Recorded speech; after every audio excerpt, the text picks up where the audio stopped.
हम में से बहुत से लोगों को धन्यवाद देने की आदत नहीं है। परमेश्वर ने आपके लिए जो किया है उसे आप मत भूलिए। आइए इस नए साल पर सराहना की मनोदशा को हम बढ़ावा देते जाएं।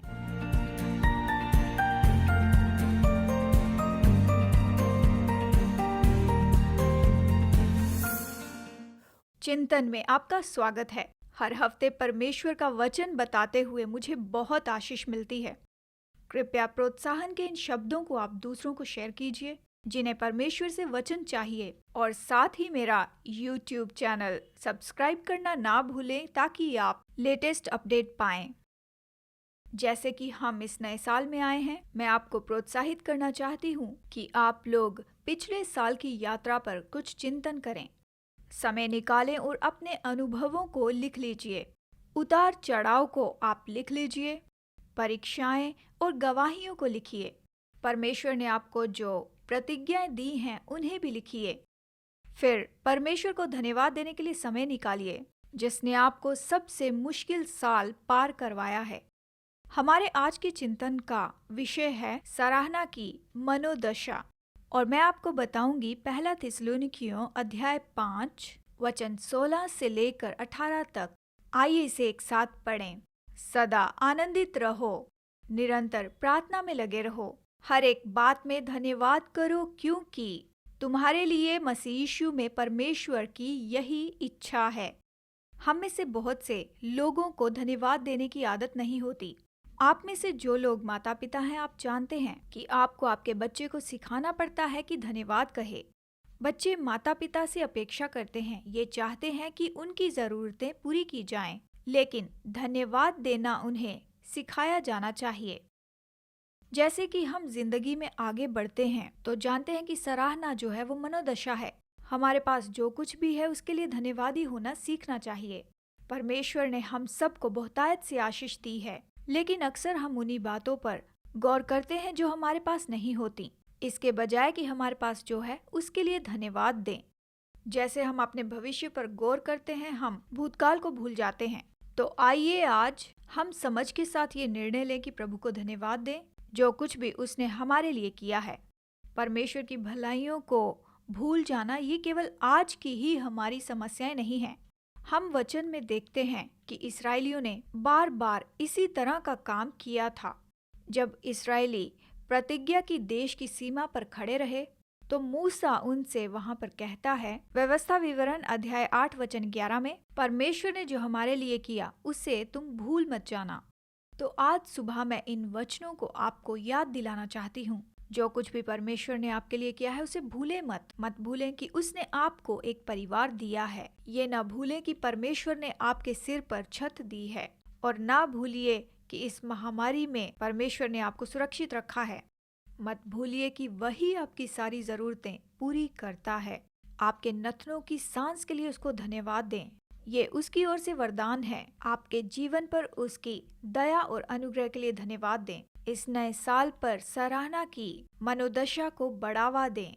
ये मुझे एक बार सुनी हुई कहानी याद दिलाता है। एक मशहूर लेखक अध्ययन कर रहा था। उसने अपना पेन उठाया और लिखने लगा कि पिछले साल मेरा गॉल ब्लैडर निकाला गया, कि इस सर्जरी के कारण मैं काफी देर तक बिस्तर पर रहा, और इसी साल मैं 60 साल का हो गया और मेरी पसंदीदा नौकरी भी चली गई। इस पब्लिशिंग कंपनी में 30 सालों तक काम करने के बाद, और इसी साल मैंने अपने पिता की मृत्यु का भी अनुभव किया, और इसी साल मेरा बेटा भी मेडिकल एग्जाम नहीं दे पाया क्योंकि उसका कार एक्सीडेंट हुआ और उसे कई हफ्तों तक पैर पर प्लास्टर लगाकर हॉस्पिटल में ही रहना पड़ा था। और कार का जो नुकसान हुआ वो अलग बात थी। और अंत में वो बताते हैं कि बहुत ही ये जो साल था बुरा था। और जब उस लेखक की पत्नी कमरे में आई और उसने देखा कि उसका पति बहुत ही दुखी है, निराश है और व्याकुल है, जो कुछ लिखा गया था उसने उसे पढ़ा और वो कमरे से बाहर आई और जल्दी से वापस आई, एक और पेपर को लेकर, जिस पेपर पर उसने खुद कुछ लिखा था, जिसमें उस पर अपने शब्दों में लिखा था, और पति के पेपर के बगल में उस पेपर को रख दिया। उसने लिखा था कि पिछले साल की आखिरकार मैंने उस गॉल ब्लैडर को निकाल दिया जिसने मुझे इतना दर्द पिछले साल दिया था। मैं पूरी तंदुरुस्ती में 60 साल का होकर रिटायर हुआ। मेरी नौकरी से अब मैं अपने समय का बेहतर उपयोग कर सकता हूँ कि गौर करके शांति से लिखूं।